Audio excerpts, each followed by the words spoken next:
নাগৰিকত্ব সংশোধনী বিধেয়কক লৈ শিলচৰৰ অসম বিশ্ববিদ্যালয়ৰ ছাত্ৰ সমাজত বিভাজন নাগৰিকত্ব সংশোধনী বিধেয়কৰ সমৰ্থনত শিলচৰৰ অসম বিশ্ববিদ্যালয়ত সমবেত হ'ল ছাত্ৰ সমাজ বুধবাৰে শিলচৰৰ অসম বিশ্ববিদ্যালয়ত নাগৰিকত্ব সংশোধনী বিধেয়কৰ বিৰোধিতাৰে সাব্যস্ত হৈছিল প্ৰতিবাদ আৰু এই প্ৰতিবাদৰ 24 ঘণ্টাৰ পিছতে একেখন বিশ্ববিদ্যালয় দেখা গ'ল বিপৰীত দৃশ্য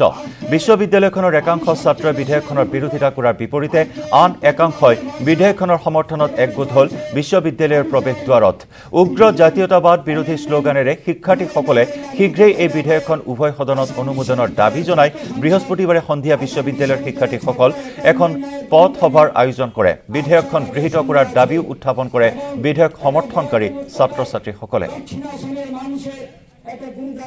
বিশ্ববিদ্যালয়ের মূল প্রবেশদ্বারে আসাম বিশ্ববিদ্যালয়ের সমস্ত ছাত্রছাত্রী শিক্ষক অশিক্ষক কর্মচারী বৃন্দরা সবাই আমরা সমবেত হই সন্ধ্যে 5 ঘটিকায় এবং নাগরিকত্ব বিলের পক্ষে আমরা আজকে এক সভা করি এবং সেই সভায় সব যৌথভাবে আমরা এই দাবি জানাই যে নাগরিকত্ব বিল নিয়ে সরকার যে প্রচেষ্টা শুরু করেছে সেই বিল অতি সত্বর যাতে লোকসভায় পাস হয়ে গেছে রাজ্যসভায় সেই বিল যাতে পাস হয় এবং আজকে এই সভায় বিশেষ দুটা বিপরীত দৃশ্য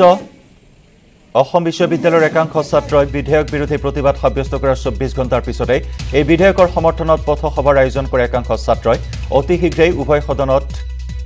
বিধেয়কখন গৃহীত কৰাৰ বাবে দাবী উত্থাপন কৰে একাংশ ছাত্ৰই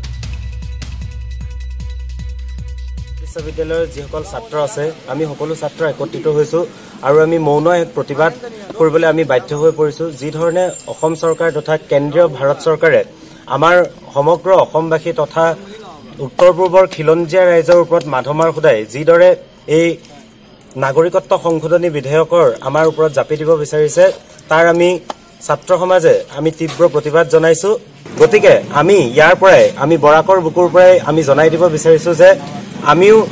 এই নাগৰিকত্ব সংশোধনী বিধেয়ক 2016 ৰ পূৰ্ণ বিৰোধিতা কৰো অসমৰ স্থানীয় মানুহৰ অসমৰ খিলঞ্জীয়া মানুহৰ স্বাৰ্থ বিৰোধী ইয়াত এভাবে আমি বিরোধিতা করছি যারা ইতিহাস জানেন না তারা আজকাল টিভিতে কচকচানি বক্তব্য রাখছেন বিভিন্ন আমরা স্যাটেলাইট চ্যানেলে টিভিতে দেখছি বক্তব্য রাখছেন যারা ইতিহাসের সম্বন্ধে ন্যূনতম জ্ঞান নেই কারণ এই আসাম এর মধ্যে বড় উপত্যকা ছিল যখন আসাম ভারতবর্ষ অখণ্ড ভারতবর্ষ ছিল তখন এই অঞ্চল ভারতবর্ষের অন্তর্ভুক্ত ছিল সুতরাং এখানে বহিরাগত বা বিদেশি শব্দ আসতেই পারে না যারা ইতিহাস জানে না সেই ভুলটা করছে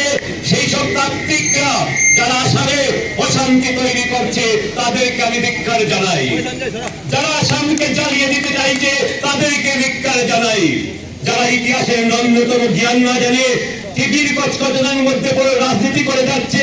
সেই সব মানুষ আজ আসামের শত্রু তাদেরকে চিহ্নিত করতে হবে কারণ ভারতবর্ষে কেউ বিদেশি নয় ভারতবর্ষ আসামে যারা বসবাস করছে দীর্ঘদিন ধরে তারা বিদেশি হতে পারে না কারণ আসাম ছিল একদিন অখণ্ড ভারতের মধ্যে এই বড় উপত্যকা ছিল অখণ্ড ভারতবর্ষের মধ্যে সেই কারণেই আমরা সিটিজেন বিলকে আমি ব্যক্তিগতভাবে সমর্থন জানাই এবং আমার কেন জানাই তারা আমাদের এত অঞ্চলের যারা জনসাধারণ এত অঞ্চলের যারা ভূমিপুত্ররা তারা যারা ব্রহ্মপুত্র উপত্যকাতে আছেন তাদের থেকে পিছিয়ে নেই সময়ের দিক থেকে আপনারা সেই গবেষণা করে জানতে পারবেন আৰু এনেকৈ দুটাকৈ বিপৰীত দৃশ্য দেখিবলৈ পোৱা গ'ল বিতৰ্কিত বিধেয়কৰ বিৰুদ্ধে ছাত্ৰসকলে প্ৰতিবাদ সাব্যস্ত কৰিছিল কিন্তু আন একাংশ ছাত্ৰই 24 ঘণ্টাৰ ভিতৰত পথ সভাৰ আয়োজন কৰি এই বিতৰ্কিত বিধেয়কখনৰ সপক্ষত মত পোষণ কৰি অতি শীঘ্ৰেই ৰাজ্যসভাটো গৃহীত কৰাৰ বাবে দাবী উত্থাপন কৰে ইয়াকে লৈ তীব্ৰ প্ৰতিক্ৰিয়াৰ সৃষ্টি হৈছে